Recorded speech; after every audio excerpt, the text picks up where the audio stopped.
Salut à tous ces amis, c'est Joverclock. On va parler aujourd'hui de gaming et de RAM. On va voir tout simplement si ces deux facteurs vont ensemble, si tout simplement en ayant des barrettes de mémoire rapide, vous pouvez avoir des performances supplémentaires en jeu. Donc on va découvrir ça ensemble dans cette vidéo. Alors forcément, on va parler de DDR3 et de DDR4 bien évidemment. On va parler aussi de la vitesse de la mémoire, est-ce qu'elle influe dans le gaming tout simplement. Est-ce qu'avoir des barrettes rapides vont vous donner des performances supplémentaires en jeu. Et aussi, quel processeur va tirer le plus parti d'avoir de la mémoire rapide. Alors vous avez déjà entendu à juste titre que par exemple mettre de la mémoire rapide sur un Core i5 ça n'a pas forcément beaucoup d'impact sur les performances en gaming et c'est assez vrai, donc on va voir ça ensemble. On va prendre le Core i5 6400 donc qui est un i5 entrée de gamme, on va dire qu'il coûte dans les 200 €, donc c'est pas forcément le plus cher, c'est tout simplement le plus petit Core i5 qui existe. On va lui mettre 3 barrettes différentes sur GTA 5, donc on va lui mettre de la barrette en 2133, en 2400 et en 3000. Qu'est-ce qui va se passer? Tout simplement, l'écart d'FPS va être très minime, c'est-à-dire que vous allez gagner à peu près 1 FPS par barrette, ça c'est très peu. Alors que si vous passez directement sur le Core i3 6100, donc avec les mêmes barrettes, on va voir que les FPS montent largement plus, on va passer carrément de 55 à 62 FPS, c'est-à-dire qu'on va gagner pratiquement 7 FPS en passant de la plus petite des barrettes à la plus grande.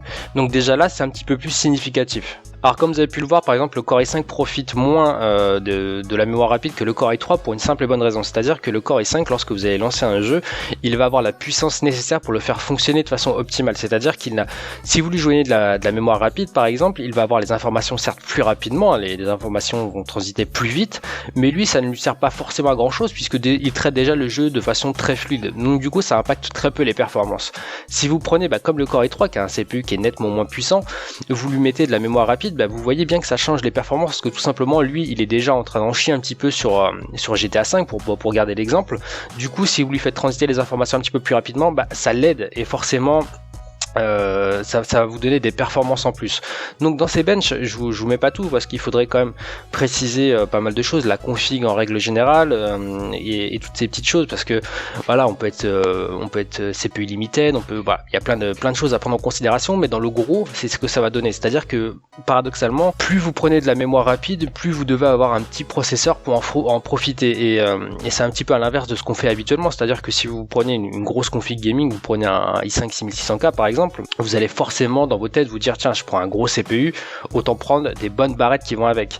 Et pour le gaming malheureusement ça a un impact qui est très léger si vous prenez déjà un gros processeur. Et là-dessus voilà, on peut retrouver aussi sur le Pentium G4400 les mêmes conclusions, c'est-à-dire qu'on peut passer de 50 FPS pour la plus petite des barrettes jusqu'à 62 pour la plus grosse. Et du coup voilà, ça impacte forcément notre façon de voir les choses parce que de base vous vous dites comme je vous dis, vous voulez forcément les meilleures barrettes avec les meilleurs processeurs alors qu'en finalement c'est l'inverse. Donc c'est une logique qui est un petit peu bizarre avec ces barrettes de mémoire.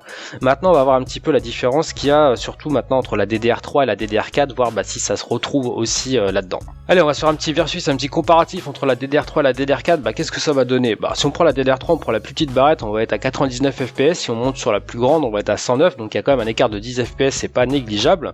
Sur la DDR4, on va partir tout simplement d'un écart de 11 FPS entre donc la plus petite et la meilleure.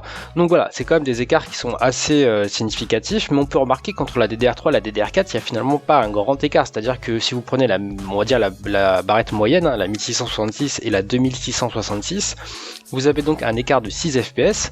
Maintenant on va voir un petit peu aussi ce que ça donne en termes de prix, c'est-à-dire est-ce qu'il faut payer vraiment beaucoup plus cher pour avoir des performances supplémentaires sur ce Core i3. On va voir ça tout de suite. Voilà pour l'écart de prix, donc j'ai pris deux barrettes identiques avec de la Kingston HyperX, donc voilà, il y a 20 € d'écart pour 6 FPS. Moi je trouve pas que c'est exagéré, on va dire juste en termes de performance. Par exemple, des fois on va faire des overclocking de GPU pour gagner, certes un petit peu plus, mais voilà, quand même 6 FPS c'est assez représentatif.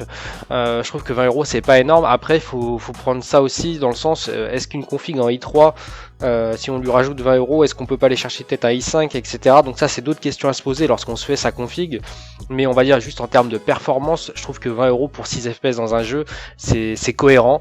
Maintenant il y a plein de facteurs, il y a à se dire effectivement là c'est sur GTA 5, est-ce que si c'est sur un autre jeu c'est la même chose, est-ce que sur le global des jeux ça donne la même chose.